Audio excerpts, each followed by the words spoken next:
You can feel it when a man doesn't need anything from the moment. He's there, present, but not reaching, not adjusting, not performing. And something in you relaxes, even if you don't fully understand why. Because most men are trying to be seen, but a few are simply being. Problem deep dive. You've probably felt the opposite too. That subtle tension when you're around others. The quiet urge to say the right thing, to respond at the right time, to hold attention just long enough so it doesn't fade. It's not loud. It doesn't look like insecurity from the outside. But internally, it's constant calibration. You notice reactions. You measure silence. You adjust tone, posture, timing. And over time, something shifts. You're no longer acting from yourself. You're acting from feedback, from what seems to work, from what avoids rejection. And the strange part is, the more you refine this, the less grounded you feel.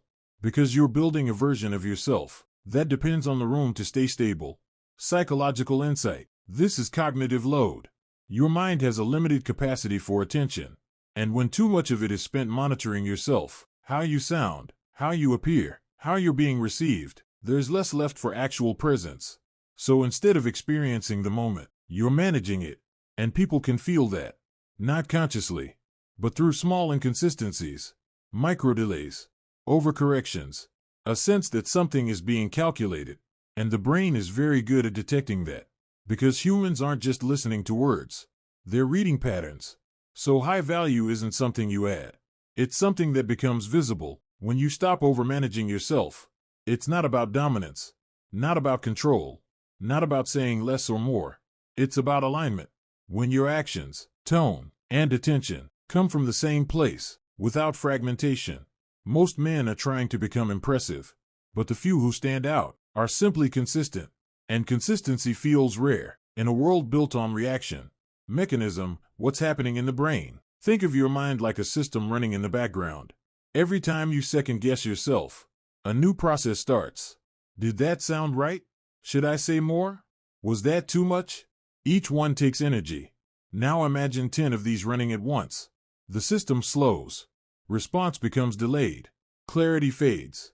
This is why overthinking feels heavy. And this is why presence feels light. Because presence isn't something you create. It's what's left when unnecessary processes stop running. The 9 behaviors that quietly separate you. 1. You don't rush to fill silence. You let moments breathe.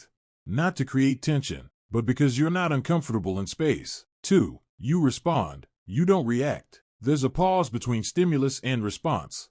Not forced.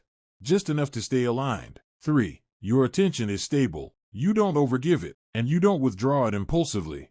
It stays where you place it. 4. You don't perform certainty. If you don't know something, you don't rush to cover it.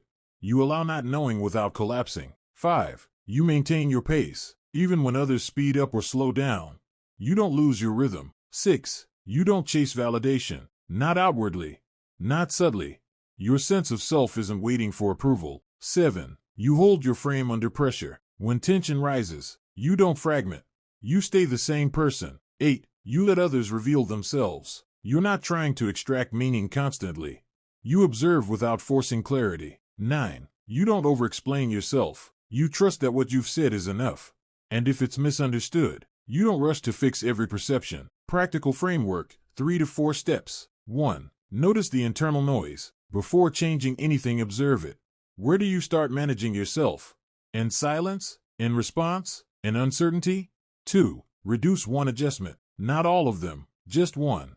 Maybe you don't fill that pause. Maybe you don't rephrase that sentence. Let one moment pass